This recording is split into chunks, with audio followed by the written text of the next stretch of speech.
ഗലീലയിലെ കാനാവിൽ വെച്ച് ചെയ്തു. തന്റെ മഹത്വം വെളിപ്പെടുത്തി അവന്റെ ശിഷ്യന്മാർ അവനിൽ വിശ്വസിച്ചു.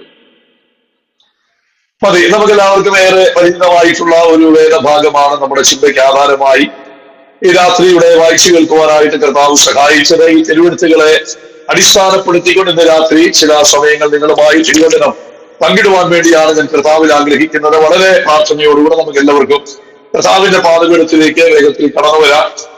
ഞാൻ എപ്പോഴും ദൈവജനം ഇതിൽ സംസാരിച്ചിട്ടുള്ള പല സന്ദർഭങ്ങളിലും വേദപുസ്തകത്തിന്റെ ആമുഖമായ പല കാര്യങ്ങളും നിങ്ങളുടെ മുമ്പിൽ അവതരിപ്പിച്ചിട്ടുള്ളതെന്ന് വീണ്ടും ആവർത്തിക്കുവാനായിട്ട് ഞാൻ ആഗ്രഹിക്കുന്നില്ല. വേഗത്തിൽ നമ്മള് ദൈവ വചന ഭാഗങ്ങളിലേക്ക് കടന്നു വരികയാണ്. എങ്കിലും യോഹന്നാന്റെ സുവിശേഷത്തിൽ നിന്ന് വായിച്ചത് കൊണ്ട് ഒന്ന് രണ്ട് കാര്യങ്ങൾ ആ പുസ്തകത്തിന്റെ ആമുഖമായി നിങ്ങളോട് സംസാരിക്കാം. അതിനുശേഷമായിട്ട് വായിച്ച വാക്യത്തിലേക്ക് നമ്മുടെ ശ്രദ്ധ തിരിക്കുവാൻ വേണ്ടി ഞാൻ ആഗ്രഹിക്കുക. യോഹന്നാൻ എന്ന് പറയുമ്പോൾ യോഹന്നാൻ അപ്പോസ്തലനെ വേദ പണ്ഡിതന്മാർ വിളിക്കുന്നത് സ്നേഹത്തിന്റെ അപ്പോസ്തലൻ എന്നാണ്. സ്നേഹത്തിന്റെ അപ്പോസ്തലൻ എന്ന് യോഹന്നാനെ വിളിക്കാൻ കാരണം അദ്ദേഹത്തിന്റെ എഴുത്തുകളിലെല്ലാം തന്നെ ദൈവസ്നേഹത്തെ കുറിച്ച് വളരെ വ്യക്തമായി വർണ്ണിക്കുന്നത് കൊണ്ടാണ് അദ്ദേഹത്തെ സ്നേഹത്തിന്റെ അപ്പോസ്തലൻ എന്ന് വിളിക്കുന്നത്. യോഹന്നാൻ പുതിയ നിയമത്തിനകത്ത് 5 പുസ്തകങ്ങളാണ് എഴുതിയിരിക്കുന്നത്. നമുക്കറിയാം, യോഹന്നാന്റെ സുവിശേഷം, അതുപോലെ 3 ലേഖനങ്ങൾ, വെളിപ്പാട് പുസ്തകം, ഇങ്ങനെ 5 പുസ്തകങ്ങളാണ് യോഹന്നാനാൽ എഴുതപ്പെട്ടിരിക്കുന്നത്. യോഹന്നാന്റെ എല്ലാ പുസ്തകങ്ങളും അത് വായിക്കുന്ന ശ്രോതാവിനെ സംബന്ധിച്ചിടത്തോളം ദൈവസ്നേഹത്തിന്റെ ആഴങ്ങളിലേക്ക് നമ്മളെ നയിക്കുവാൻ നമുക്ക് പ്രചോദനം നൽകുന്ന പുസ്തകങ്ങളാണ് യോഹന്നാന്റെ എല്ലാ പുസ്തകങ്ങളും. സ്തോത്രം.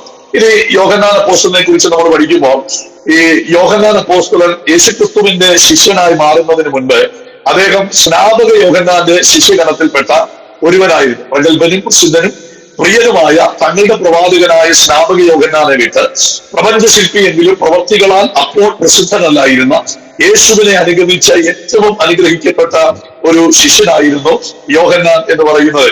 ഈ യോഹന്നാനെ കുറിച്ച് നമ്മൾ പഠിക്കുമ്പോൾ യേശുക്രിസ്തു ഏറ്റവും കൂടുതൽ സ്നേഹിച്ച ശിഷ്യൻ എന്നുള്ള അപരനാമത്തിലാണ് അദ്ദേഹം അറിയപ്പെടുന്നത്. മാത്രമല്ല, ഗലാത്യ ലേഖനം 2-ാം അധ്യായത്തിലേക്ക് വരുമ്പോൾ തൂണുകളായി എണ്ണപ്പെട്ട ശിഷ്യന്മാരിൽ അനുഗ്രഹീതനായ ഒരു ശിഷ്യനായിരുന്നു ഈ യോഹന്നാൻ എന്നുള്ള കാര്യം നമുക്ക് മനസ്സിലാക്കാം. മാത്രമല്ല, യേശുക്രിസ്തുവിന്റെ 11 അപ്പോസ്തലന്മാരും രക്തസാക്ഷികളായി മരിച്ചപ്പോൾ സാധാരണ മരണം കൈവരിച്ച ഏക അപ്പോസ്തലനാണ് യോഹന്നാൻ എന്ന് പറയുന്നത്. ഒത്തിരി സവിശേഷതകൾ വേദപുസ്തക ചരിത്രത്തിലൂടെ യോഹന്നാനെ കുറിച്ച് നമുക്ക് മനസ്സിലാക്കാനായിട്ട് സാധിക്കുന്നത്.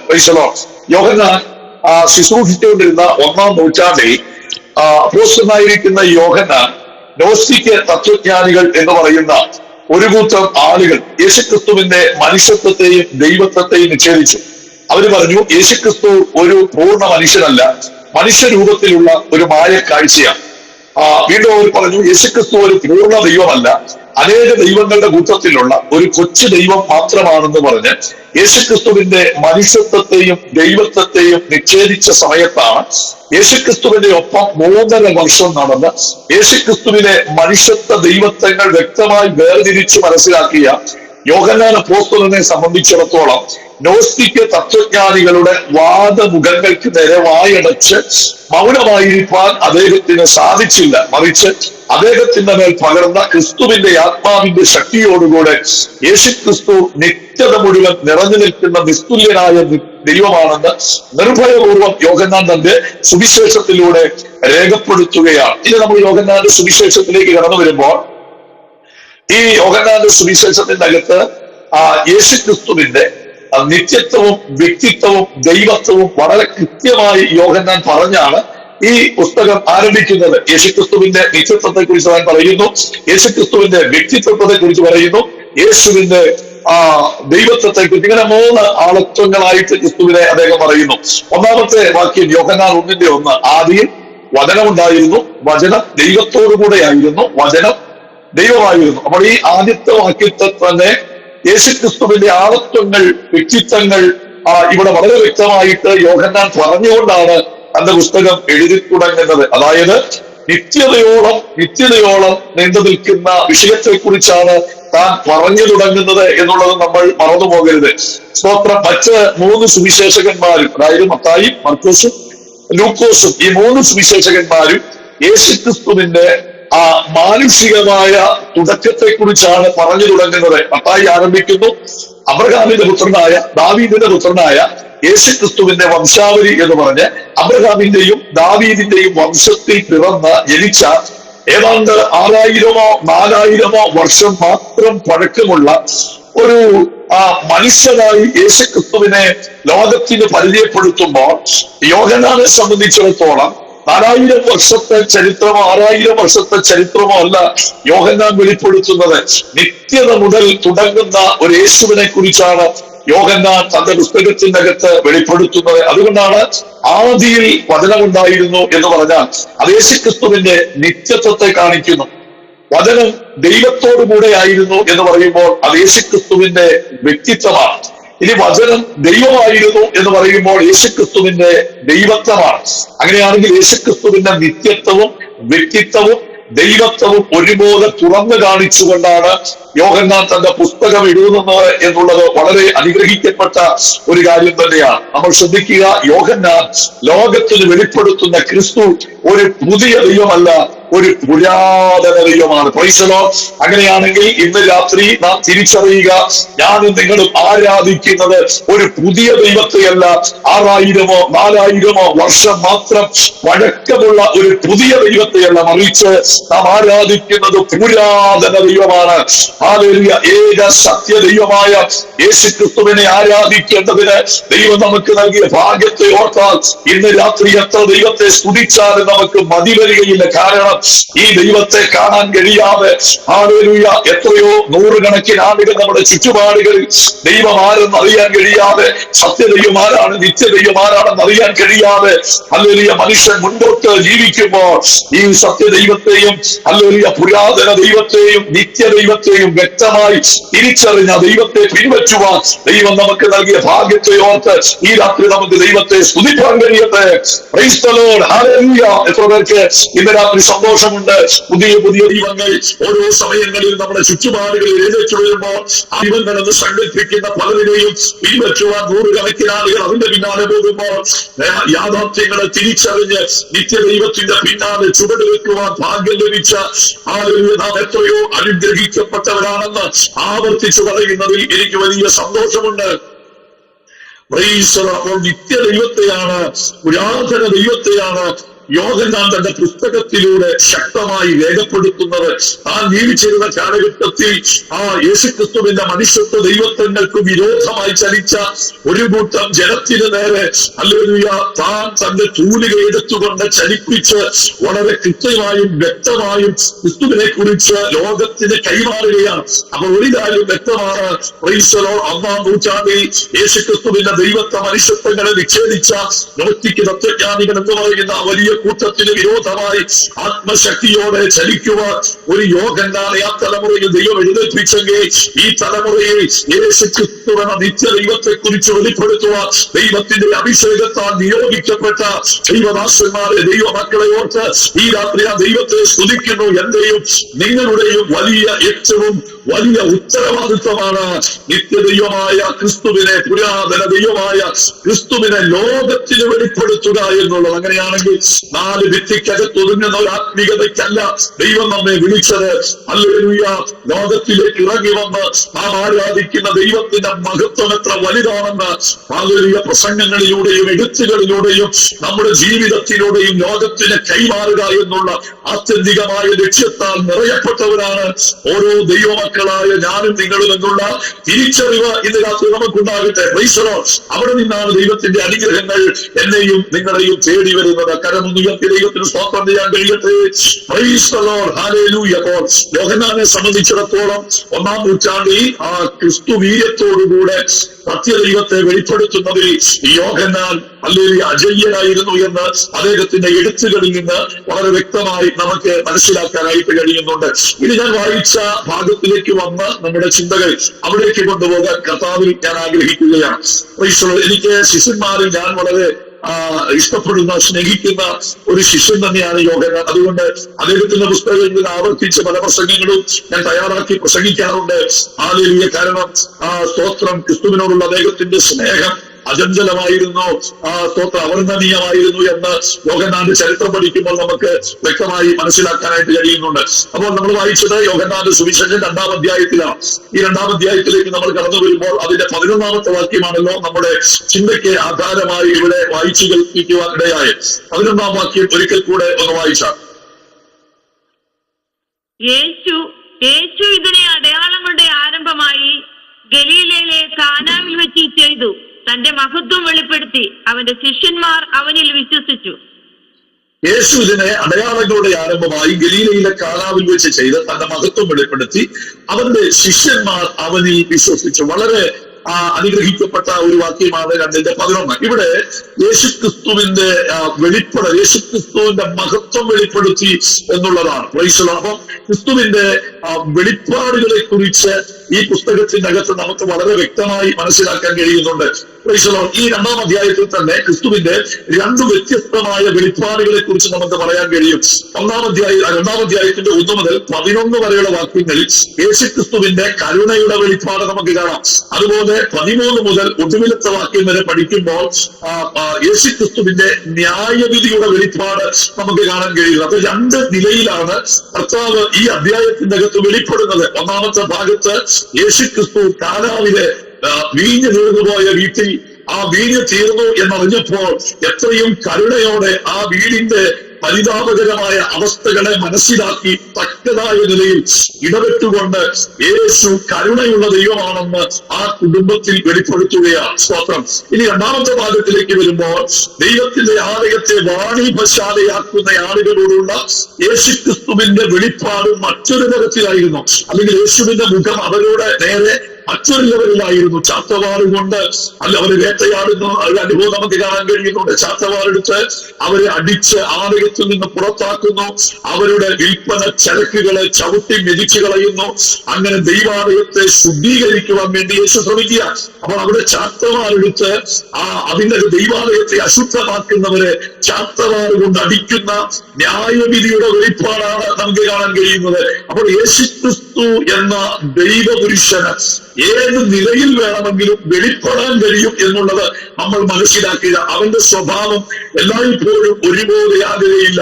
കരുണ തോന്നണം എന്നുള്ളവനോട് അവന് കരുണ തോന്നുന്നു, കഠിനനാകണം എന്നുള്ളവനോട് അവന് കഠിന തോന്നുന്നു. അതാണ് ദൈവം പറയുന്നത്. അപ്പോൾ ദൈവം നാം എങ്ങനെയാണോ അതുപോലെയാണ് നമ്മോടുള്ള ദൈവത്തിന്റെ സമീപനം എന്നുള്ള കാര്യം ഞാനും നിങ്ങളും മറന്നു പോകരുത്. വിശ്വസ്തയോടെ ദൈവത്തിന് വേണ്ടി ജീവിച്ചാൽ ദൈവം നമുക്ക് വിശ്വസ്തനായിരിക്കും. അതുകൊണ്ടാണ് സങ്കീർത്തനക്കാരൻ പറയുന്നത്, ദൈവം വക്രനോട് വക്രത കാണിക്കുന്നു, ദൈവം നിർമ്മലനോട് നിർമ്മലനാണ്. എത്ര പേർക്ക് രാത്രി സന്തോഷമുണ്ട്. നാം എങ്ങനെയാണോ ദൈവത്തോട് ഇടപെടുന്നത് അതേ നിലയിൽ തന്നെ നമ്മോട് പ്രതികരിക്കുന്ന ഒരു ദൈവമാണ് നമ്മുടെ ദൈവമെന്ന് മറക്കരുത്. ഞാനും നിങ്ങളും അതുകൊണ്ടാണ് ബൈബിൾ ആഹ്വാനം ചെയ്യുന്നത്, ഞാൻ വിശുദ്ധനാകിയാൽ നിങ്ങളും അങ്ങനെ തന്നെയാകുകയും. അപ്പോൾ ദൈവം എങ്ങനെയാകുന്നു അതുപോലെ നാം ആകുക. നാം എങ്ങനെയാകുന്നു അതുപോലെ ആയിരിക്കും ദൈവം നമ്മോട് തിരിച്ച് ഇടപെടുന്നത് എന്നുള്ളതും കൂടെ ഇന്ന് ഈ സമയം ഞാൻ നിങ്ങളെ ഓർമ്മപ്പെടുത്തി. അപ്പോൾ 2 തരത്തിലുള്ള ക്രിസ്തു വെളിപ്പാട് നമുക്ക് ഈ അധ്യായത്തിനകത്ത് വളരെ കൃത്യമായി മനസ്സിലാകും. അതുകൊണ്ട് തന്നെ എല്ലാവരോടും ദൈവത്തിന്റെ മുഖം ഒരുപോലെ ആകുമെന്ന് പ്രതീക്ഷിക്കരുത്. ദൈവത്തെ ആരാധിക്കുവാൻ ഇറങ്ങി തിരിച്ചിട്ട് കർത്താവിനെ സേവിക്കുവാൻ ദൈവവിളി കേട്ട് പിന്തുടർന്നിട്ട് ദൈവവഴി വിട്ട് മാറിപ്പോയാലുള്ള ദൈവത്തിന് നമ്മോടുള്ള ഇടപാടുകൾ അത് നമ്മൾ തിരിച്ചറിയണം. ഒരിക്കലും അത് കരുണയുടെ ഇടപെടലായിരിക്കുകയില്ല, അത് നമുക്ക് വലിയ ദോഷമായി മാറും. എന്നാൽ വിശ്വസ്തയോടെ ദൈവമകത്ത് നോക്കി അവനെ പിൻപറ്റിയാൽ നിശ്ചയമായും ദൈവത്തിന്റെ കരുണയുടെ കരങ്ങളാൽ അവൻ നമ്മെ പൊതിയുമെന്നുള്ളതിന് 2 പക്ഷമില്ല. കാരണം നമ്മൾ ആരാധിക്കുന്ന ദൈവം വിശ്വസ്തനായ ദൈവമാണ്. ആരുடைய പ്രവാചകൻ പറയുന്നു, തങ്ങൾ ആശ്രയിക്കുന്നവരെ അറിയുന്ന ദൈവത്തെയാണ് നമ്മൾ ആരാധിക്കുന്നത്. ഇന്ന് രാത്രി ഇതിനകത്ത് ഭാരത്തോടിരിക്കുന്ന വേദനയോടിരിക്കുന്ന ചില ഹൃദയങ്ങളെ വിവേചിച്ചുകൊണ്ട് ദൈവാത്മാവ് ഇടപെടുന്നു.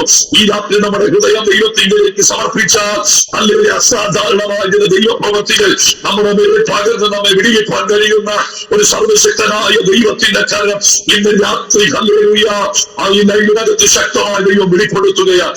ആത്മാവിന് ശബ്ദം ശ്രമിക്കുന്ന ചില ഹൃദയങ്ങളെ ഇന്ന് രാത്രി ദൈവത്തിന്റെ ആത്മാവ് തൊടുന്ന രാത്രിയാ. ചില ഹൃദയങ്ങളെ പരിശുദ്ധാത്മാവ് തുറക്കുന്ന രാത്രിയാ.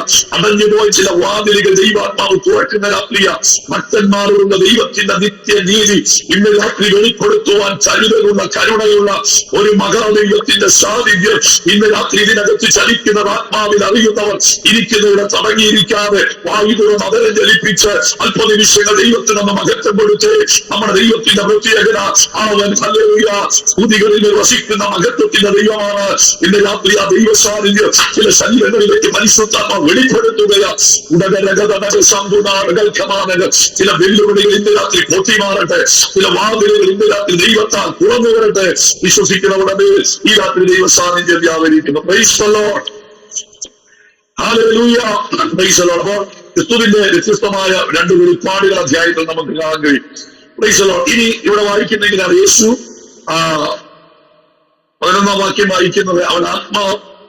അവൻ യേശു ഇതിനെ അടയാളങ്ങളുടെ ആരംഭമായി ഗലീലയിലെ കാനാവിൽ വെച്ച് ചെയ്ത തന്റെ മഹത്വം വെളിപ്പെടുത്തി. അപ്പൊ യേശുക്രിസ്തുവിന്റെ അടയാളങ്ങളുടെ ആരംഭം എവിടെയാണ് എന്ന് ചോദിച്ചാൽ നമുക്ക് ഏവർക്കും അറിയാം. യേശുവിന്റെ അത്ഭുതങ്ങളുടെ ആരംഭം കാനാവിലെ കല്യാണ വീട്ടിലാണ്.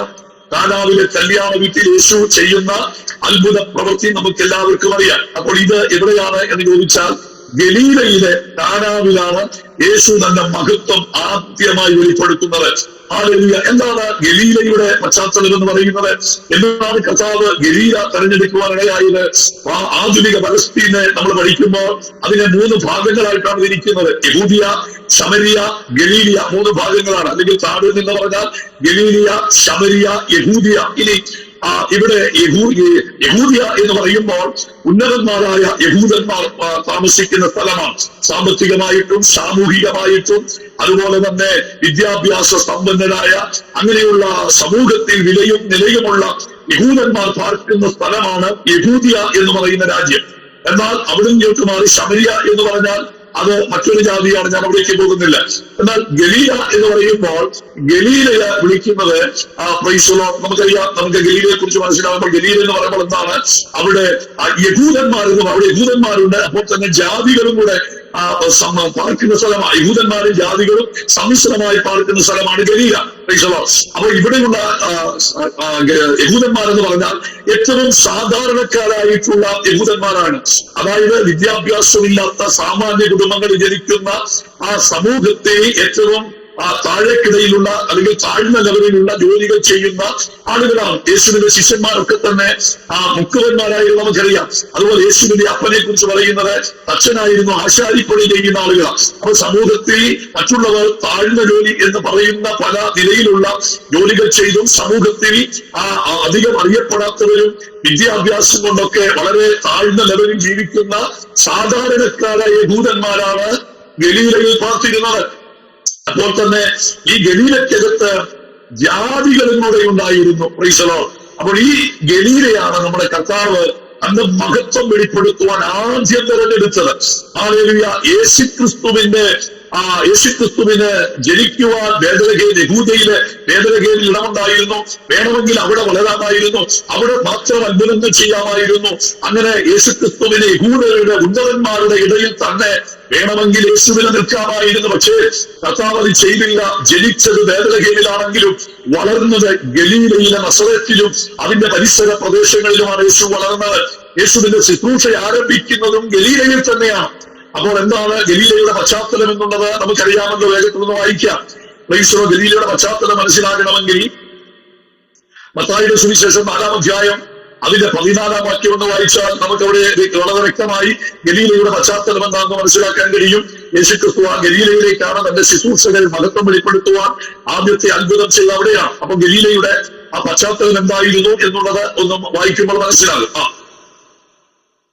4:14 സെബുലൂൻ ദേശവും നഫ്താലി ദേശവും കടൽക്കരയും യോർദാനക്കരയുമുള്ള നാടും ജാതികളുടെ ഗലീലയും ഇങ്ങനെ ഇരുട്ടിലിരിക്കുന്ന ജനം വലിയൊരു വെളിച്ചം കണ്ടു. മരണത്തിന്റെ ദേശത്തിലും നിഴലിലും ഇരിക്കുന്നവർക്ക് പ്രകാശം ഉദിച്ചു. അവിടെ പ്രധാനമായും പറയുന്നത് ജാതികളുടെ ഗലീല എന്നുള്ളത്. ജാതികളുടെ ഗലീല. പക്ഷെ ഇവിടെ ജാതികൾ മാത്രമല്ല, ഇവിടെ യഹൂദന്മാരുണ്ട്. യഹൂദന്മാരുടെ ഗലീല എന്ന് വേണമെങ്കിൽ പറയാം. ഞാൻ പറഞ്ഞു, ഗലീലയിലുള്ള യഹൂദന്മാർ വളരെ സാമാന്യരായ ജനങ്ങളാണ്, സാധാരണക്കാരായ ആളുകളാണ്. അപ്പൊ അതുകൊണ്ട് തന്നെ അവിടെ പറയുമ്പോൾ, മൊത്തത്തിൽ ഗലീലയെ കുറിച്ച് പറയുമ്പോൾ യഹൂദന്മാരും ജാതികളും കൂടെ ഇടകലർന്ന ഒരു ദേശമാണെങ്കിൽ പോലും അവിടെ ജാതികളുടെ ഗലീല എന്നാണ് ഗലീലയെ അറിയപ്പെട്ടിരുന്നത്. ശ്രദ്ധിക്കണമേ, ജാതികളുടെ ഗലീല എന്ന് പറയുന്നത് കൊണ്ട് തന്നെ ഗലീല ഒരു ശപിക്കപ്പെട്ട പട്ടണമായിരുന്നു എന്നുള്ളത് നമ്മൾ മനസ്സിലാക്കണം. ഗലീല എന്ന് പറയുന്ന പട്ടണം ഒരു ശപിക്കപ്പെട്ട പട്ടണമായിരുന്നു. എന്താണ് ഞാൻ അങ്ങനെ പറയാൻ കാരണം? എഫേസ്യ ലേഖനം 2-ാം അധ്യായം നമ്മൾ പഠിക്കുമ്പോൾ, എഫേസ്യ ലേഖനം 2-ാം അധ്യായത്തിൽ പൗലോസ് വർണ്ണിച്ചു പൗലോസ് പ്രസ്താവിക്കുന്നത്, ഈ ക്രിസ്തീയ ജീവിതത്തിലേക്ക് അല്ലെങ്കിൽ യേശുക്രിസ്തുവിലേക്ക് വരുന്നതിന് മുൻപ് ഒരു ജാതിയായ മനുഷ്യന്റെ ജീവിതത്തിലുള്ള 7 വിധ ശാപയോഗ്യമായ അവസ്ഥകളെ കുറിച്ച് അതിന്റെ അകത്ത് പറയുന്നുണ്ട്. അങ്ങനെ 7 വിധത്തിലുള്ള സ്തോത്രം ശാപത്തിനകത്താണ് ജാതികൾ യേശുവിനെ അറിയുന്നതിന് മുൻപായിരുന്നത് എന്നുള്ളതാണ് 2-ാം അധ്യായത്തിൽ നമുക്ക് വായിക്കുമ്പോൾ മനസ്സിലാകുന്നത്. അങ്ങനെയാണെങ്കിൽ ജാതികളുടെ ഗലീല എന്ന് പറയുമ്പോൾ തന്നെ ജാതികൾ ശാപത്തിന്റെ കീഴിൽ കിടക്കുന്നത് പോലെ ഈ പട്ടണവും ഒരു ശാപത്തിന്റെ കീഴിലായിരുന്നു. ശ്രദ്ധിക്കണം.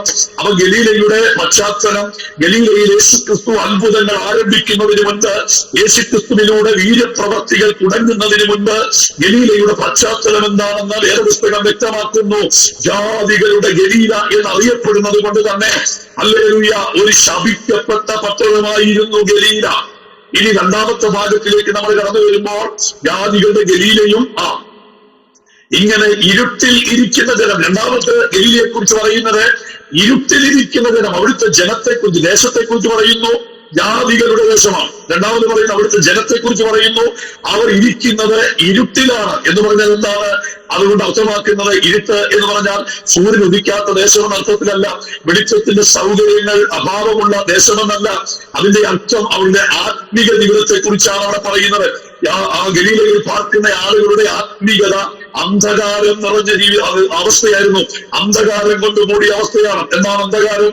അത് പൈശാചിക നിഴലാണ്. വേദപുസ്തകം പഠിക്കുമ്പോൾ ഇരുട്ട് പിശാചിന്റെ നിഴലാണ്. അങ്ങനാണെങ്കിൽ അവിടുത്തെ ജനം അന്ധകാരത്തിൽ കിടക്കുന്നു എന്ന് പറയുമ്പോൾ അതിന്റെ അർത്ഥം അവർ പൈശാചികമായ ബന്ധനങ്ങളിൽ അകപ്പെട്ട് പൈശാചികമായ ചുറ്റുപാടുകളിൽ ചുറ്റിക്കിടന്ന് ഹല്ലേലൂയ ജീവിതത്തിൽ ഹല്ലേലൂയ സമാധാനമോ സ്വസ്ഥതയോ സന്തോഷമോ ജീവിതത്തിൽ നന്മകളോ ഉയർച്ചകളോ വിശാലതകളോ ഒന്നും അനുഭവിക്കുവാൻ കഴിയാതെ ആത്മിക അന്ധതയ്ക്കകത്ത് പിശാച് ബന്ധിച്ചിട്ടിരുന്ന ഒരു ദേശം, ഒരു ജാതിയാണ് ഈ ഗലീലയിൽ ഉണ്ടായിരുന്ന ആളുകൾ എന്ന് പറയുന്നത്. സ്തോത്രം. അപ്പൊ 2 കാര്യങ്ങളാണ് ഞാൻ ഓർമ്മപ്പെടുന്നത്. 1, ഇതൊരു ശാപം നിറഞ്ഞ പട്ടണമായിരുന്നു. 2, ഈ പട്ടണത്തിന്റെ അകത്ത് ആത്മിക അന്ധത നിറഞ്ഞിരുന്നു.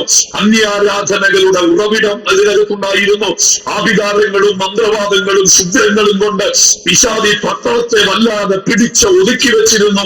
ഹല്ലേലൂയ. ജനത്തിന് ഒരു ആത്മീക വെളിച്ചം കാണാൻ കഴിയാതെ, ജനത്തിന് ആത്മീക മുന്നേറ്റങ്ങൾ ഉണ്ടാകാതെ അന്ധകാരത്താൽ മൂടപ്പെട്ടിരുന്ന ഒരു ജാതിയാണ് ഗലീലയിൽ ഉണ്ടായിരുന്നത് എന്നുള്ളത് ഇന്ന് രാത്രി നമ്മൾ തിരിച്ചറിയാം. ഇനി 3-മതായിട്ട് പറയുന്ന മറ്റൊരു കാര്യം, മരണത്തിന്റെ നിഴലിലും ദേശത്തിലും ഇരുന്നവർ. കണ്ടോ, മരണത്തിന്റെ നിഴലിലും ദേശത്തിലും ഇരുന്നവർ എന്ന് പറഞ്ഞാൽ ഞാൻ മനസ്സിലാക്കിയത് മരണത്തെക്കുറിച്ചോ മരണാനന്തര ജീവിതത്തെക്കുറിച്ചോ മനസ്സ് തുറന്ന് ചിന്തിക്കാത്ത മൂഢ മനുഷ്യരുടെ നഗ്ന ലോകമായിരുന്നു ഗലീല. Praise the Lord. മരണത്തെക്കുറിച്ചും അനന്തര ജീവിതത്തെക്കുറിച്ചും പ്രതീക്ഷയില്ലാത്ത ഒരു കൂട്ടം ആളുകളായിരുന്നു ഗലീലക്കാർ എന്ന് പറയുന്നത്. അങ്ങനെയുള്ള ഈ ദേശത്തിലേക്കാണ് യേശു തന്റെ അത്ഭുതം ആരംഭിക്കുന്നത്. യേശു തന്റെ അത്ഭുതം ഈ പട്ടണത്തിൽ ആരംഭിക്കുന്നു. 1, ജാതികൾ എന്ന പേരിനാൽ ഈ പട്ടണം ശാപം ചുമത്തുന്നു. 2-ാമത്തെ കാര്യം, അല്ലെങ്കിൽ ആത്മിക അന്ധത കൊണ്ട് ഈ പട്ടണം നിറഞ്ഞിരിക്കുന്നു. എന്നാൽ 3-ാമത്തെ ഭാഗം പറയുന്നത് മരണാനന്തര ജീവിതത്തെ കുറിച്ച്, മരണത്തിനപ്പുറമായുള്ള ദൈവ പദ്ധതികളെ കുറിച്ച് അജ്ഞരായിരുന്ന ആളുകളെ കൊണ്ട് നിറഞ്ഞ ഒരു പട്ടണമായിരുന്നു ഗലീല. ഈ പട്ടണത്തിലേക്കാണ് അടുത്ത വാക്യത്തിൽ പറഞ്ഞ്, ഇങ്ങനെ ഇരുട്ടിലിരുന്ന ജനം വലിയൊരു വെളിച്ചം കണ്ടു. ഇവിടെ വെളിച്ചം ക്രിസ്തുവിനെ കുറിച്ചാണ് പറയുന്നത്. അപ്പോൾ ഇരുട് സാത്താനാണെങ്കിൽ വെളിച്ചം ക്രിസ്തുവാണ്. അപ്പം ഇരുളാകുന്ന പിശാച് തടഞ്ഞു വെച്ചിരുന്ന, പിടിച്ചു വെച്ചിരുന്ന അമർത്തി വെച്ചിരുന്ന ഗലീല എന്ന ദേശത്തിലേക്ക്, അവിടെ ഉണ്ടായിരുന്ന ജനത്തിന്റെ നടുവിലേക്ക് യേശു ക്രിസ്തുവാകുന്ന വെളിച്ചം വെളിപ്പെട്ട് കഴിഞ്ഞപ്പോൾ അല്ലെങ്കിൽ ഗലീലയുടെ അന്തരീക്ഷം മാറി എന്നുള്ളതിന്റെ തെളിവാണ് കാനാവിൽ ആരംഭിച്ച അത്ഭുതത്തിന്റെ തുടക്കം. പ്രൈസലോ ഹല്ലേലൂയ. കാനാവിലോ ഗലീലയിൽ എങ്ങും തന്നെ ഒരു അത്ഭുതങ്ങളോ അടയാളങ്ങളോ വീരപ്രവർത്തികളോ നടത്താൻ അനുവദിക്കത്തില്ലെന്ന് പട്ടണത്തെ വലിഞ്ഞു പിടിച്ച് പിശാച് വെല്ലുവിളിച്ചുകൊണ്ട് നിൽക്കുന്ന ആത്മീയ അജ്ഞതയുടെ അന്ധകാരത്തിന്റെ നിഴലിൽ മറഞ്ഞിരിക്കുന്ന ജനത്തിന്റെ ഇടയിൽ ഒരത്ഭുതങ്ങളും സംഭവിക്കാൻ അനുവദിക്കത്തില്ലെന്ന് പിശാച് വെല്ലുവിളിച്ചുകൊണ്ട് നിൽക്കുന്ന കാലഘട്ടത്തിലാണ് യേശു ആ പട്ടണത്തിന്റെ നെറുകയിലേക്ക് തന്റെ കാലെടുത്ത് ആത്മാവിൽ ചവിട്ടുന്നത്. അങ്ങനെ യേശുവിന്റെ കാല് ആത്മാവിൽ ഗലീലയുടെ മണ്ണിലേക്ക് ചവിട്ടിക്കഴിഞ്ഞപ്പോൾ കാലങ്ങളായി ഗലീലയുടെ മണ്ണിനെ അടക്കി പിടിച്ച ഇരുട്ടുകൊണ്ട് മനുഷ്യഹൃദയങ്ങളെ മൂടിക്കളഞ്ഞ ആ പൈശാചിക മണ്ഡലത്തിനകത്തേക്ക് ദൈവശക്തി വ്യാപരിച്ചു കഴിഞ്ഞപ്പോൾ ഇതാ കാലമിത്രയും കാണാത്തൊരു വെളിച്ചം ആരണിയ ഗലീലക്കാർ കാണുകയാണ്. ഇതുവരെ കാണാത്തൊരു വെളിച്ചം, ഇതുവരെ കാണാത്തൊരു ദൈവപ്രവൃത്തി, ഇതുവരെ അനുഭവിക്കാത്ത ദൈവ സാന്നിധ്യം കാനാവിന്റെ അല്ലെങ്കിൽ ഗലീലയുടെ പട്ടണത്തിൽ വെളിപ്പെടുവാൻ കഴിഞ്ഞെങ്കിൽ ഇന്ന് ഈ സന്ദേശം കേട്ടുകൊണ്ടിരിക്കുന്ന ചിലരെ നോക്കി ദൈവത്തിന്റെ പരിശുദ്ധാത്മ വിളിച്ചു പറയുന്നു, ഈ രാത്രി അങ്ങനെ നമ്മുടെ ജീവിതത്തിന്റെ ചില മേഖലകളിലേക്ക് ദൈവത്തിന്റെ സാന്നിധ്യം ഒന്ന് വെളിപ്പെടാൻ ഒന്ന് വിട്ടുകൊടുത്താൽ കാലമിത്രയും കാണാത്ത ചില ദൈവ പദ്ധതികൾ കാണുക. ദൈവത്തിന്റെ പരിശുദ്ധാത്മാവ് നമ്മെ ചലിപ്പിക്കുമെന്ന് ഈ രാത്രി ദൈവാത്മാവ് ദൂത് പറഞ്ഞ് വിശ്വസിക്കുന്ന എത്ര ദൈവമക്കൾ ഇന്ന് രാത്രി ഈ സന്ദേശം ശ്രദ്ധിക്കുന്നുണ്ട്. വിശ്വസിക്കുന്നവരെ കരമുണ്ട് അടിച്ചു ഇന്ന് രാത്രി കർത്താവിന് മഹത്വം കൊടുത്ത് ഒരു വലിയ ദൈവ സാന്നിധ്യം നിങ്ങളായിരിക്കുന്ന റൂമിനകത്ത്, നിങ്ങളായിരിക്കുന്ന ഇരിപ്പിടത്തിൽ, നിങ്ങളുടെ ശരീരത്തിനകത്തേക്ക് ഇന്ന് രാത്രി ഒന്ന് വെളിപ്പെട്ടു വന്ന കാലമിത്രയും പിശാച് പിടിച്ചു വെച്ച ചില നന്മകളെ, കാലമിത്രയും പിശാച് അത് ഒതുക്കി വെച്ച ചില ദൈവ പദ്ധതികളെ ഇന്ന് രാത്രി പുറത്തു കൊണ്ടുവരാൻ ദൈവാത്മാവിന് പദ്ധതിയുണ്ട്. അത് വിശ്വസിക്കുന്ന ജനത്തിനത് ഇന്ന് രാത്രി ദൈവകൃപയുടെ അസാധാരണമായ ഇടപെടൽ വെളിപ്പെടുത്തുവാൻ ദൈവകൃപ ഈ രാത്രി ചലിക്കട്ടെ. എത്ര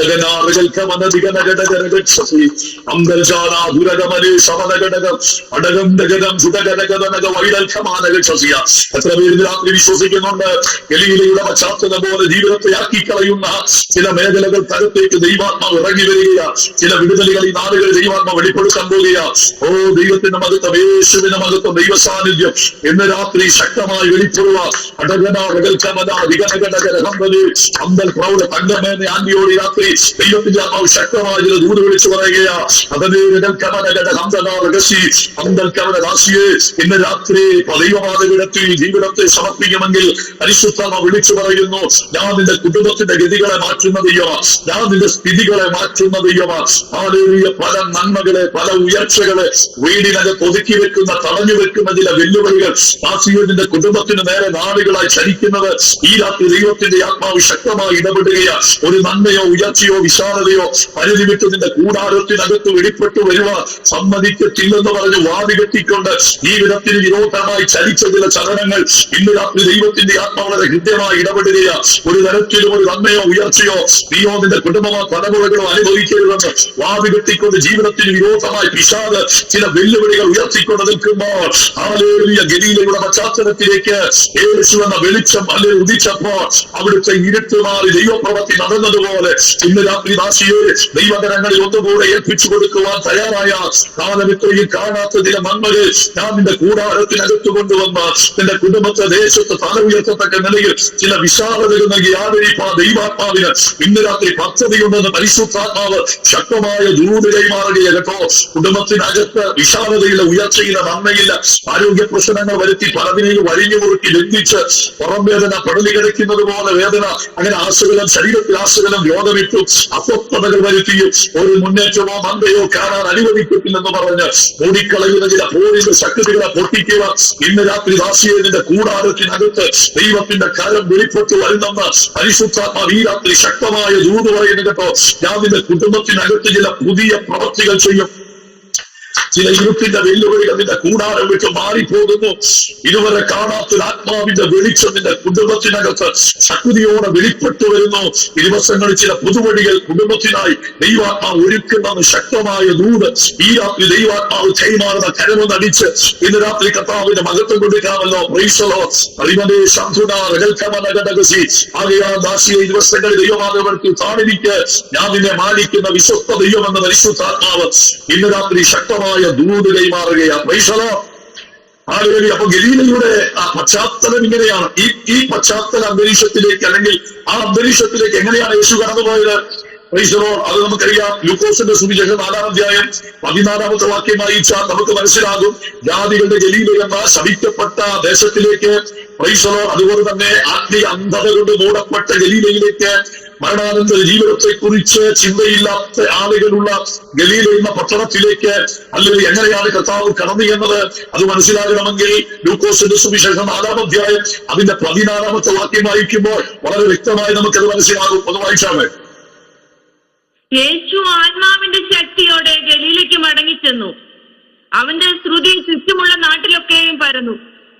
അപ്പോൾ യേശു ഗലീലയുടെ പശ്ചാത്തലം മനസ്സിലാക്കിയിട്ട് യേശു ഗലീലയിലേക്ക് മടങ്ങിച്ചെന്നത് ആത്മാവിന്റെ ശക്തിയോടെ. യേശു ആത്മാവിന്റെ ശക്തിയോടെ ഗലീലയ്ക്ക് മടങ്ങിച്ചെന്നു. എന്താ യേശു ആത്മാവിന്റെ ശക്തിയോടെ ഗലീലയ്ക്ക് മടങ്ങിച്ചെന്നത്? ഗലീലയുടെ മണ്ണിൽ എന്തെങ്കിലും മാറ്റങ്ങൾ സംഭവിക്കണമെങ്കിൽ യേശുക്രിസ്തു എന്ന മനുഷ്യത്വത്തിൽ ഒന്നും നടക്കില്ല. യേശു എന്ന മനുഷ്യൻ വിചാരിച്ചാൽ ഗലീലയിൽ ഒരു മാറ്റങ്ങളും കൊണ്ടുവരാൻ കഴിയില്ല.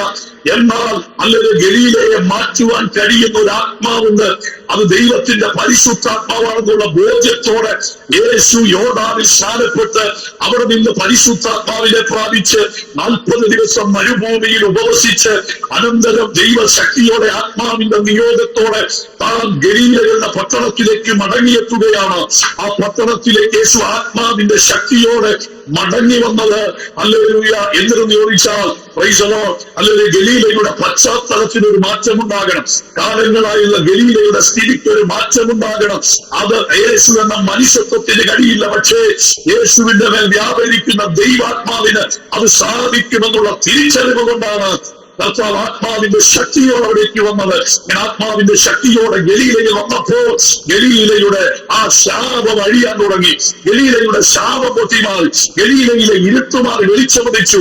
അവിടെ മരണത്തെ കുറിച്ചും അനന്തര ജീവിതത്തെ കുറിച്ചും പ്രത്യാശയുള്ള ഒരു വലിയ കൂട്ടത്തെ ദൈവാത്മാവ് എഴുന്നേൽപ്പിച്ചു.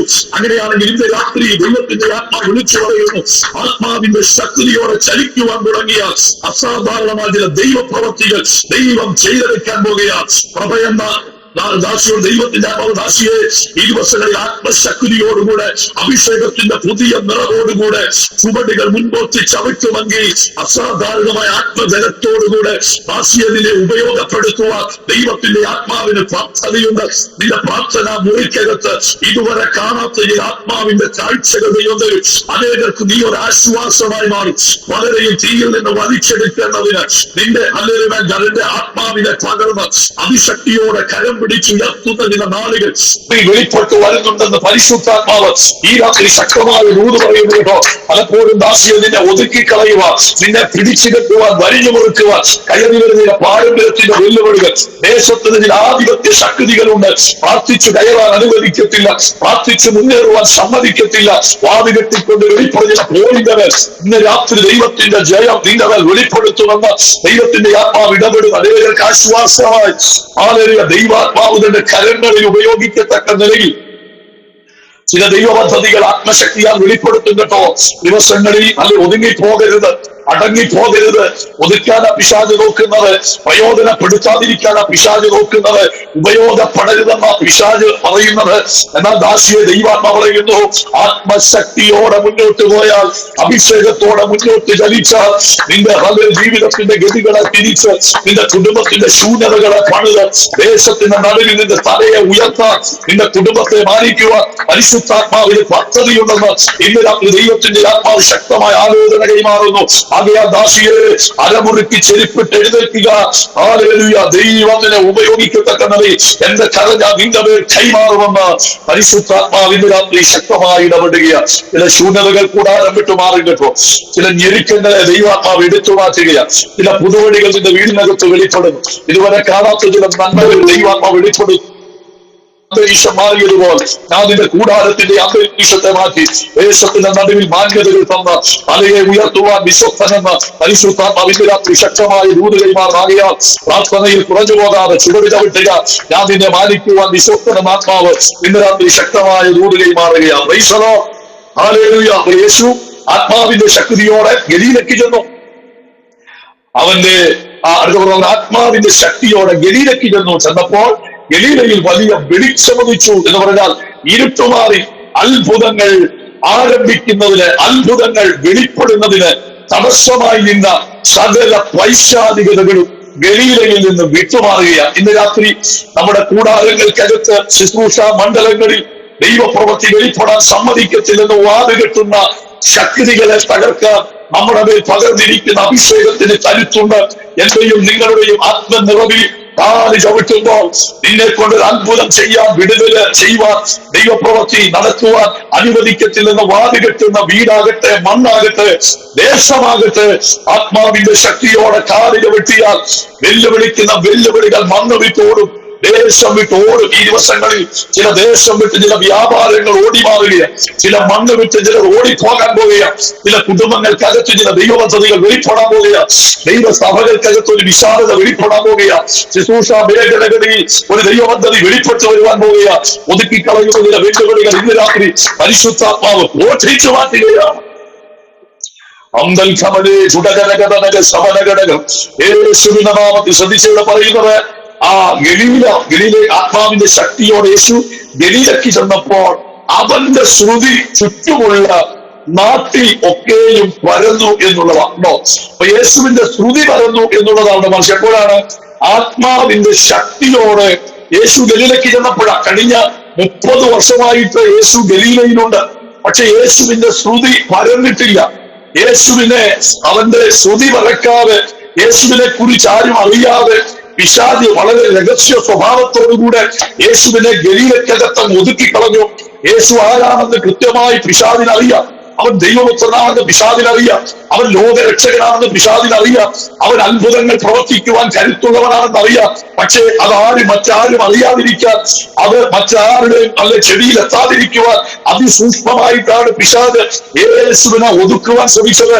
ആ പേര് ആരും ഓർക്കരുത്, ആ പേരാരും അറിയരുത് എന്നൊക്കെ പിശാച് ആഗ്രഹിച്ച് നീണ്ട 30 വർഷം യേശുവിനെ ഗലീലയ്ക്കകത്ത് ആരും അറിയാത്ത നിലയിൽ ഒതുക്കി വെച്ചിരിക്കുകയാണ്.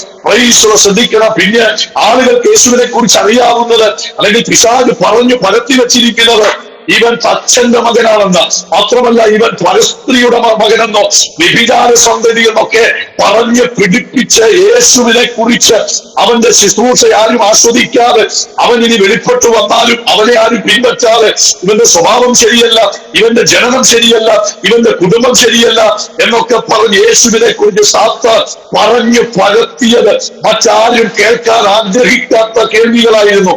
എന്നാൽ 30ാമത്തെ വയസ്സിൽ യോർദാനിൽ യേശു സ്നാനപ്പെട്ട് കയറുമ്പോൾ സ്വർഗം തുറന്നിട്ട് പരസ്യമായി പിതാവ് പ്രഖ്യാപിക്കുന്നു, ഇവൻ എന്റെ പ്രിയപുത്രനാണ്, ഇവൻ എന്റെ പ്രിയപുത്രനാണെന്ന് സ്വർഗത്തിൽ നിന്ന് പിതാവ് ശബ്ദിക്കുമ്പോൾ കഴിഞ്ഞ 30 വർഷമായി ഗലീലയുടെ മണ്ണിനകത്ത് പിശാച് ഉയർത്തിയ ശബ്ദങ്ങളെ ആ ശബ്ദം കീഴ്പ്പെടുത്തുകയാണ് ചെയ്തത്.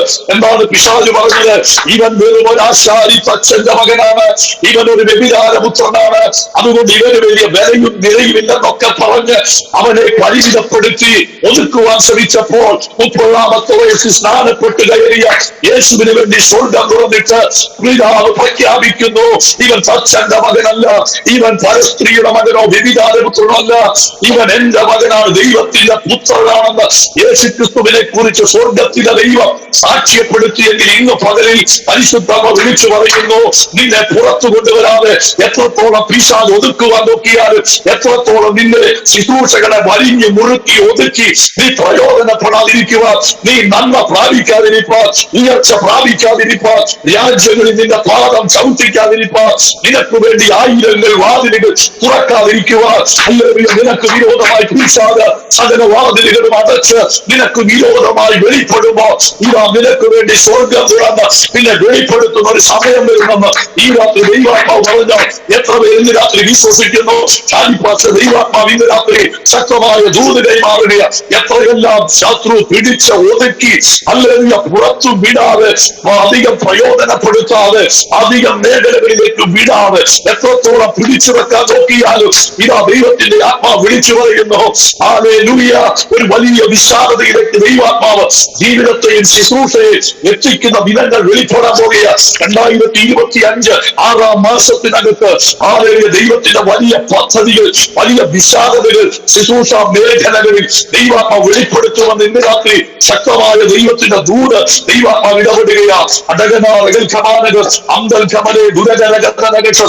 എത്രയെല്ലാം പിശാച് വരിഞ്ഞു മുറുക്കി ഒതുക്കി ഇത് മതി, ഇതിനപ്പുറം വേണ്ട, അങ്ങോട്ട് പോകാൻ പറ്റില്ല, ഇങ്ങോട്ട് പോകാൻ പറ്റില്ല, രാജ്യം വിടാൻ പറ്റില്ല, നന്മ ഭാവിക്കാൻ പറ്റില്ല, പരിധികളും പരിമിതികളും വിട്ട് ശുശ്രൂഷയുടെ ലെവലുകളെ ഒതുക്കിക്കൊണ്ട് ഇത് മതി എന്ന് പറഞ്ഞ് മനുഷ്യന്റെ മുമ്പിൽ, പലരുടെയും മുൻപിൽ അവന് വെളിപ്പെടേണ്ടതുപോലെ വെളിപ്പെടാൻ കഴിയാതെ നമ്മെ ഒതുക്കി വെക്കുമ്പോൾ ഇന്ന് രാത്രി ദൈവത്തിന്റെ ആത്മാവ് വിളിച്ചു പറയുന്നത്, ഹല്ലേലൂയ, ചില വെല്ലുവിളികൾക്കപ്പുറത്തേക്ക്, ചില പരിമിതികൾക്കപ്പുറത്തേക്ക് ലിമിറ്റ് ചെയ്ത് വെച്ച ചില മേഖലകൾ കടന്ന് ചില മേഖലകളിലേക്ക് ആത്മശക്തിയോടെ, ചില കൃപാവരങ്ങളുടെ നിയോഗത്തോടെ ഹല്ലേലൂയ ഇതുവരെ കയറാത്ത ചില മേഖലകളിൽ, ഇതുവരെ എത്താത്ത ചില ഇടങ്ങളിൽ ദൈവാത്മാവ് എത്തിച്ചാദരിക്കുന്ന ദിനങ്ങൾ വേഗത്തിൽ വെളിപ്പെട്ടവർ വിശ്രമമില്ലാത്ത ആത്മിക ശുശ്രൂഷയ്ക്കായി ഹല്ലേലൂയ അരകെട്ടി എഴുന്നേൽക്കുക.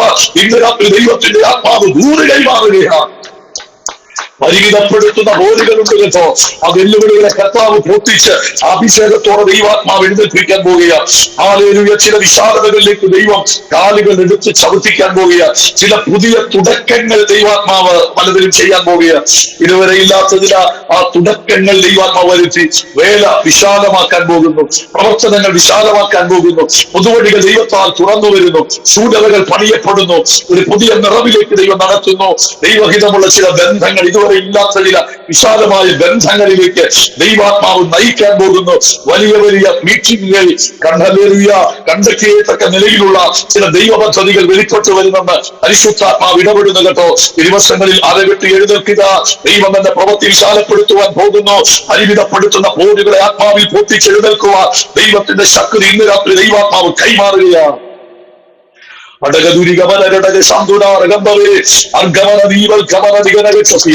രാത്രി ദൈവാത്മാവിന്റെ ശക്തി ആവരിക്കട്ടെ.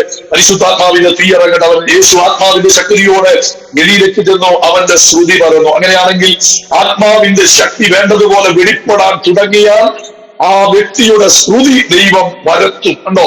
പ്ലീസ്, അങ്ങനെയാണെങ്കിൽ ചിലരുടെ ശ്രുതി പരക്കാൻ പോവുകയാണ്. ദൈവാത്മാവിന്റെ സാന്നിധ്യം ഇറങ്ങി വരുന്നു. ദൈവപ്രവൃത്തി ശക്തമായി വെളിപ്പെടുന്നു. ഹല്ലേലൂയ, യേശുവിന്റെ നാമത്തിൽ ചിലരുടെ ശ്രുതി കർത്താവ് പരത്താൻ 30 വർഷമായിട്ട് യേശുവിനെ ഗലീല വിട്ട് അവന്റെ ശ്രുതി പരക്കാൻ ഇടവന്നില്ല. ഹല്ലേലൂയ, അവന്റെ പേര് അവിടെ തന്നെ ഒതുങ്ങിപ്പോയി. ആരും അറിയാത്ത ഒരു നാമമായി അവശേഷിച്ചു. ലോകം അറിയേണ്ട നാമത്തെ ഹല്ലേലൂയ ഒരു ദേശം കൊണ്ട് പരിമിതപ്പെടുത്തുവാൻ പിശാച് ശ്രമിച്ചു. പക്ഷെ ആ പരിമിതികളെ ദൈവം പൊട്ടിച്ചു പുറത്തു കൊണ്ടുവന്നു. ഹല്ലേലൂയ, അവന്റെ പേര് വിശാലപ്പെടുവാൻ തുടങ്ങി. ഹല്ലേലൂയ, അടുത്തടുത്ത പട്ടണങ്ങളിലേക്ക് യേശുവിനെ അറിയപ്പെടുവാൻ തുടങ്ങി.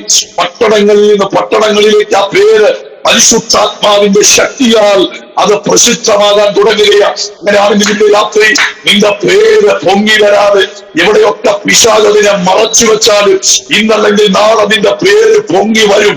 ആ പേരിനെ മറച്ചു പിടിക്കാൻ ഒരു ശക്തിയെ കൊണ്ട് സാധ്യമല്ല. ഹല്ലേലൂയ, ദാവീദിനെ തന്റെ കുടുംബത്തിനകത്ത് ദാവീദ് എന്ന പേര് പൊങ്ങാതിരിക്കുവാൻ പിശാച് നോക്കി. ശമൂവേലിനോട് ദൈവം പറഞ്ഞു, ഇശായിയുടെ കുടുംബത്തിൽ ഒരു രാജാവിനെ ഞാൻ കണ്ടിരിക്കുന്നു. അങ്ങനെ ഇശായിയുടെ കുടുംബത്തിനകത്ത് ഒരു രാജാവിനെ ദൈവം കണ്ടു. ആ രാജാവ് ആരെന്ന് ദൈവം പറഞ്ഞില്ല. എന്നാൽ ആ രാജാവിനെ വേർതിരിക്കുവാൻ കൊമ്പിൽ തൈലം നിറച്ച് ശമൂവേലിന് പ്രഭാതത്തിൽ പുറപ്പെട്ടു. അങ്ങനെ ഇശായിയുടെ ഭവനത്തിൽ അവർ വിശേഷ ദിവസമാക്കിയത് മാറ്റി. അങ്ങനെ ഇശായി എന്ന് പറയുന്ന ദാവീദിന്റെ അപ്പൻ ദാവീദിനെ ഒഴിച്ചുള്ള 7 മക്കളെയും ഹല്ലേലൂയ ആ രാജാവാക്കാനുള്ള കൊതി കൊണ്ട് അവിടെ ഒരുക്കി നിർത്തി. അവരെ ഹല്ലേലൂയ ക്രമീകരിച്ചു നിർത്തി. അങ്ങനെ 7-ൽ ഒരുവനാണ് രാജാവെന്ന് അപ്പൻ ഉറപ്പിച്ചു, ഈ 7 പേരിൽ ആരെങ്കിലും ഒരുവനായിരിക്കും ഇസ്രായേലിന്റെ അടുത്ത രാജാവെന്ന് അപ്പൻ ഉറപ്പിച്ചു. അപ്പൻ ദാവീദിന്റെ പേര് മറന്നുപോയി. അങ്ങനെ ആ സഹോദരന്മാർക്ക് വേണമെങ്കിൽ അപ്പനോട്, അപ്പ നമ്മുടെ വലിയ സഹോദരൻ ദാവീദിനെ കൂടെ വിളിച്ച് ഈ ഇതിൽ ഉൾപ്പെടുത്തണം എന്ന് വേണമെങ്കിൽ പറയാമായിരുന്നു. പക്ഷെങ്കിൽ അവരും പറഞ്ഞില്ല. കാരണം അവർ വിചാരിച്ചു, ഒരുത്തൻ ഒഴിവായി കിട്ടിയാൽ അത്രയും നല്ലതല്ലേ, ഇനി അവരെങ്ങാനും രാജാവായി പോയാൽ എന്ത് ചെയ്യും, അതുകൊണ്ട് ഒരുത്തനെങ്കിലും ഒഴിവായാൽ അത് നല്ലത് എന്നാണ് അവർ വിചാരിച്ചത്. അപ്പോൾ നമ്മളൊക്കെ ഒഴിവാകുന്നത് നല്ലതാണെന്ന് കരുതുന്നവർ പലരും ഉണ്ടാകാം. നിന്റെ നാമം പൊങ്ങാത്തത് നല്ലതായി കാണുന്ന പലരും ഉണ്ടാകാം. ഒരുപക്ഷെ നിന്റെ കുടുംബത്തിലുണ്ടാകാം, നിന്റെ ഒപ്പം നിൽക്കുന്നവരിൽ പലരും ഉണ്ടാകാം. എന്നാൽ ഇന്ന് രാത്രി പരിശുദ്ധത വിളിച്ചു പറയുന്നു, ദാവീദിന്റെ നാമം അപ്പൻ മറന്നുപോയി. സഹോദരന്മാർ അപ്പനെ അത് ഓർമ്മപ്പെടുത്തിയില്ല. എല്ലാവരും മറന്നു നാമം പൊങ്ങാതിരിക്കുവാൻ പിശാച് ദാവീദെന്ന നാമത്തിന് വിരോധമായി അവിടെ ചലിക്കുകയാണ്. പക്ഷേ ആ ശുശ്രൂഷ അവസാനിക്കുന്നതിന് മുൻപ് 7 പേരെയും ദൈവം തള്ളിക്കളഞ്ഞു. രാജാക്കന്മാരല്ല, അതിനുള്ള യോഗ്യത നിങ്ങൾക്കില്ലെന്ന് ദൈവം പ്രഖ്യാപിക്കുകയാണ്. അങ്ങനെ ദൈവം അപ്പൻ പറഞ്ഞു, ഈ 7 പേരും യോഗ്യതയുള്ളവരാ, ആരെ തെരഞ്ഞെടുത്താലും കുഴപ്പമില്ല. അപ്പൻ പറഞ്ഞു രാജാവാകാൻ 7 പേരും യോഗ്യരാണെന്ന്. സമവേലും വിചാരിച്ചു ഈ കാണുന്നവരൊക്കെ രാജാവാകാൻ യോഗ്യത. പക്ഷെ അവരോടൊക്കെ അപ്പനുകൾക്ക്, സമവേലുകൾക്ക് ദൈവം പറഞ്ഞു, ഇവരൊന്നും യോഗ്യരല്ല, ഇവരെയൊക്കെ ഞാൻ തള്ളിക്കളഞ്ഞിരിക്കുകയാ. അപ്പൻ യോഗ്യനെന്ന് കണ്ടവർ, സമവേല് യോഗ്യനെന്ന് കണ്ടവരെ ദൈവം തള്ളിക്കളഞ്ഞിട്ട് അപ്പൻ മറന്നുപോയ സഹോദരന്മാർ അല്ലെ നിശബ്ദമായ ആ നാമത്തെ ദൈവം ഓർമ്മപ്പെടുത്തുകയാണ്. അങ്ങനെ ദാവീദ് വന്നിട്ടല്ലാതെ അന്തിഭോജനത്തിൽ ഇരിക്കത്തില്ലെന്നുള്ള നിലയിലേക്ക് കാര്യങ്ങൾ വരികയാണ്. അങ്ങനെ അവിടെ വന്നു, അവർ ദാവീദിനെ അഭിഷേകം ചെയ്തു. ആ നാമം ഉയരുവാൻ തുടങ്ങുന്നു. പിന്നെ അത് ഇസ്രായേലിൽ മുഴുവൻ ആ നാമം പിന്നീട് ഉയരുവാൻ തുടങ്ങി. അവിടെ നിന്ന് പിന്നീട് ഒരിക്കൽ ഏലാത്താഴ്വരയിൽ ദാവീദ് വരുന്നു.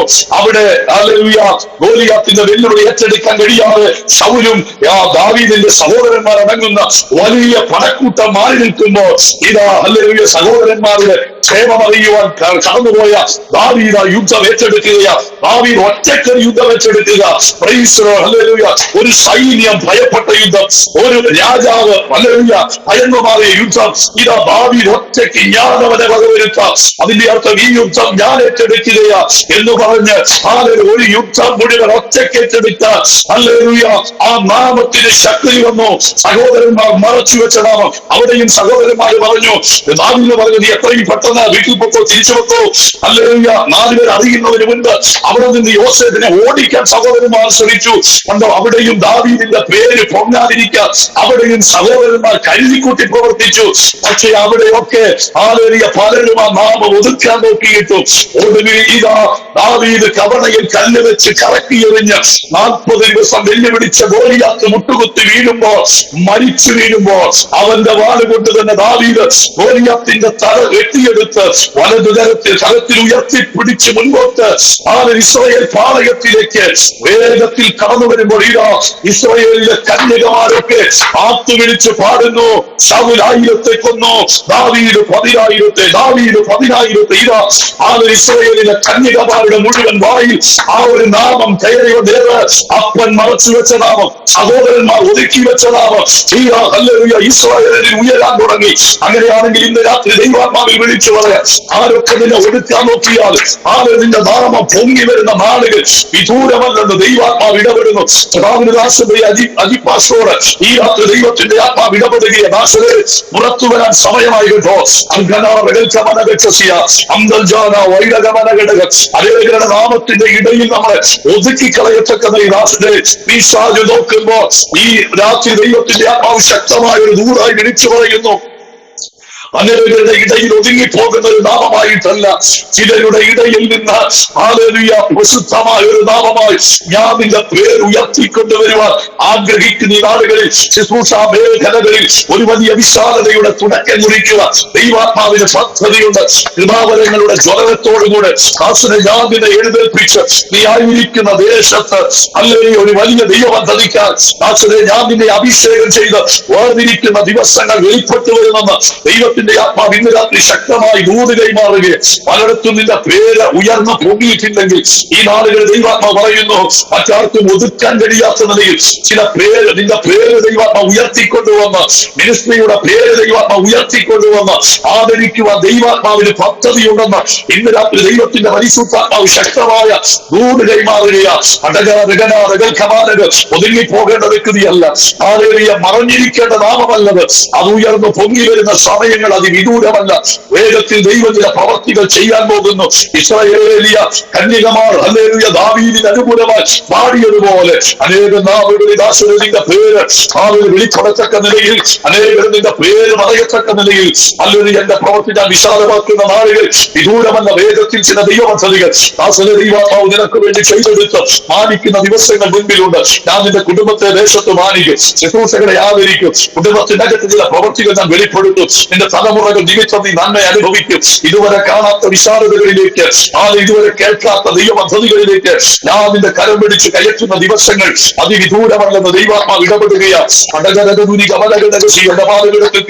ദാസനെ കാണിക്കുമെങ്കിൽ വരുന്ന മാസങ്ങളൊക്കെ ജീവിതത്തിന്റെ ഗതികളെ പരിശുദ്ധാത്മാവ് തിരിക്കുന്ന കാലങ്ങളായി മാറാൻ പോവുകയാണ്. ആത്മാക്കളെ കൊണ്ടുവന്ന് സഭയ്ക്കകത്തൊരു വിശാലത ഞാൻ വരുത്തും. അനേക കുടുംബങ്ങൾ കടന്നു വന്ന് ദൈവത്തെ ആരാധിക്കുന്ന ഒരാത്മനിറവുള്ള ദൈവസഭയായി ഞാൻ നിന്റെ പ്രവർത്തനങ്ങളിൽ ഇടപെടുന്ന നാടുകളുണ്ട്. ദൈവാത്മാവ് ഇടപെടുന്നു. അന്തൽക്കവനെ വൈരവനാമിയ ദാസനെ ഞാൻ നിന്റെ അധരങ്ങളെ കൊടു അസാധാരണമായ നിലയിൽ പ്രവചിക്കുവാൻ, അസാധാരണമായ ദൂതുകൾ വിളിച്ചു പറയാൻ എന്റെ ഹല്ലേലൂയ ശക്തി ഞാൻ നിന്റെ നാവിന്മേൽ പകർന്ന് ഈ തലമുറയിൽ ഹല്ലേലൂയ അനേകർ ആഗ്രഹിക്കുന്ന ഒരു ശുശ്രൂഷകനാൽ നിന്നെ ഉയർത്തിക്കൊണ്ടുവരുവാൻ ദൈവാത്മാവിന്റെ പദ്ധതികളുണ്ട്. വചനത്തിന്റെ വെളിപ്പാടുകളിലൂടെ ദാസനെ ഞാൻ നിന്നെ കടത്തിവിടും. അതിശക്തമായ വചന വെളിപ്പാടുകൾ നൽകി ഹല്ലേലൂയ ചില മേഖലകൾക്കകത്ത് ശക്തിയോടെ മാനിക്കാൻ ദൈവാത്മാവിന് പദ്ധതിയുണ്ട് കേട്ടോ. വെല്ലുവിളികൾ ശക്തമാണ്, ഉയരാൻ പലരും സമ്മതിക്കത്തില്ല. നാമം പൊങ്ങാതിരിക്കുവാൻ നോക്കുന്ന മേഖലകളുണ്ട്, ഉയർന്നു വരരുതെന്ന് പ്രതീക്ഷിക്കുന്ന ചില ഇടങ്ങളുണ്ട്. എന്നാൽ ആത്മശക്തിയോടെ ചലിക്കാൻ തുടങ്ങി പൊങ്ങി വരത്തില്ലെന്ന് പിശാച് പറഞ്ഞ ചില മേഖലകളിൽ ദാസനെ ഞാൻ നിന്നെ ഉയർത്തിക്കൊണ്ടുവന്ന് ഹല്ലേലൂയ സഹോദരന്മാർ കേൾക്കേ, സഹോദരന്മാർ കാണേ, ദാവീദിനെ ദൈവം മാനിച്ചതുപോലെ ചിലർ കാണേ ഞാൻ നിന്നെ വലിയവനാക്കുമെന്ന് ഈ രാത്രി ദൈവത്തിന്റെ ആത്മാവ് ഒരു ദൂത് കൈമാറുകയാണ്. ചിലർ കാണേ ഞാൻ നിന്നെ വലിയവനാക്കും, ചിലർ കാണേ ഞാൻ നിന്നെ വിശാലപ്പെടുത്തും. നിന്റെ സ്ഥിതികൾക്കകത്ത് ഇതുവരെ വരാത്ത ചില വിശാലതകൾ ഞാൻ വെളിപ്പെടുത്തും. അടകനകമനെ അനേക ദൈവദാസന്മാർക്ക്, അനേക ദൈവമക്കൾക്ക് ദാസനെ നീ ഒരു ആശ്വാസമായി മാറുന്ന നാളുകളുണ്ട്. അനേക തകർന്നവരെ പണിയത്തക്ക നിലയിൽ എന്റെ ശക്തി ഞാൻ നിന്റെ മേൽ പകർന്ന് ഹല്ലേലൂയ മാനിക്കത്തക്ക നിലയിൽ പിന്നെ ദൈവപദ്ധതികൾ വെളിപ്പെട്ടു വരുമെന്ന് ദൈവത്തിന്റെ ആത്മാവ് ശക്തമായി ഇടപെടുകയാ. ദൈവത്തിന്റെ ദാസിയോട് പരിശുദ്ധാത്മാവ് ഇടപെടുകയാ. ദാസിയോട് കണ്ണുനീർ ദൈവാത്മാവ് കാണുന്നു. നിന്റെ സങ്കടങ്ങളുടെ നടുവിൽ ദൈവാത്മാവ് ഇറങ്ങി വരുന്നു. കാലം ഇത്രയും നല്ല രീതി അനുഭവിച്ചിട്ടില്ലാത്ത ദൈവപദ്ധതികൾ ഈ നാടുകളിൽ ഞാൻ നിന്റെ കൂടാരത്തിനകത്ത് നൽകും. വലിയ വിശാലതയോടുകൂടെ ദേശത്തിന്റെ നടുവിൽ നന്മ പ്രാപിക്കത്തക്ക നിലയിൽ ദാസിയുടെ പ്രവർത്തികൾ നീ കാണുന്ന നാടുകൾ വരും. ഇരുവശനും നിന്റെ പ്രാർത്ഥന മുറിക്കകത്ത് കണ്ണുനീരോടെ തിരുമുഖ നോക്കുമെങ്കിൽ ഞാൻ നിന്റെ കണ്ണുകളെ പ്രകാശിപ്പിക്കും.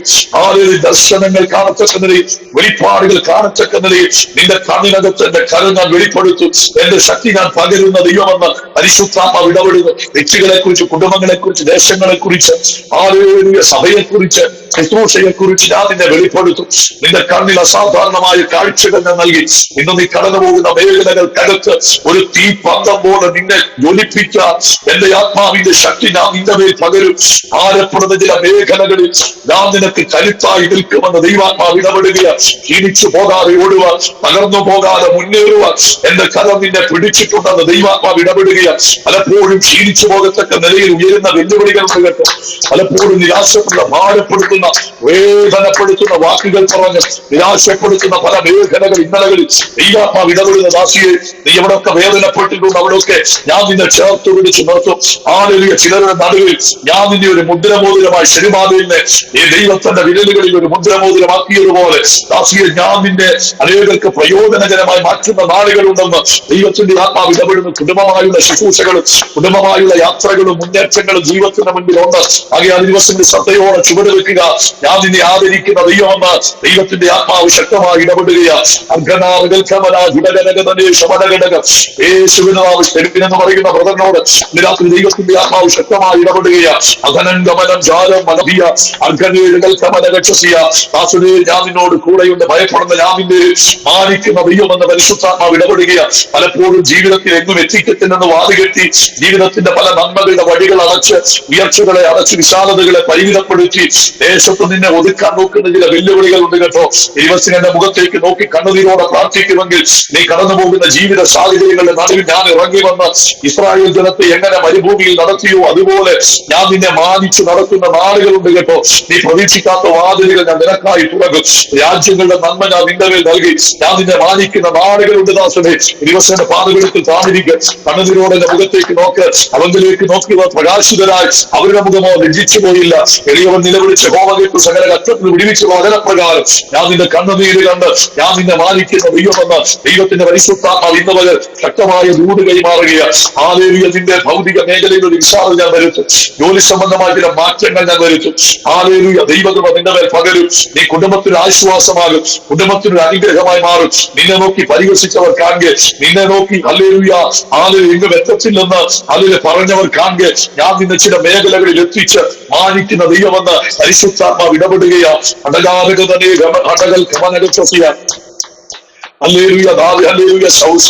ശമൂവേലിനെ നോക്കി ദാവീദിനെ നോക്കി ശമൂവേലിനെ കണ്ട ദാവീദിനെ കണ്ടപ്പോൾ ശമൂവേലിന്റെ മേൽ ആത്മാവ് വന്നതുപോലെ ഈ ദിവസങ്ങളിൽ ഹല്ലേലൂയ നിന്നെ കാണുമ്പോൾ ചിലരുടെ മേൽ ആത്മശക്തി വ്യാപരിക്കത്തക്ക നിലയിൽ എന്റെ സാന്നിധ്യം ഞാൻ നിന്റെ മേൽ പകരും. നീ അനേകർക്ക് ഒരു അനുഗ്രഹമായി മാറും.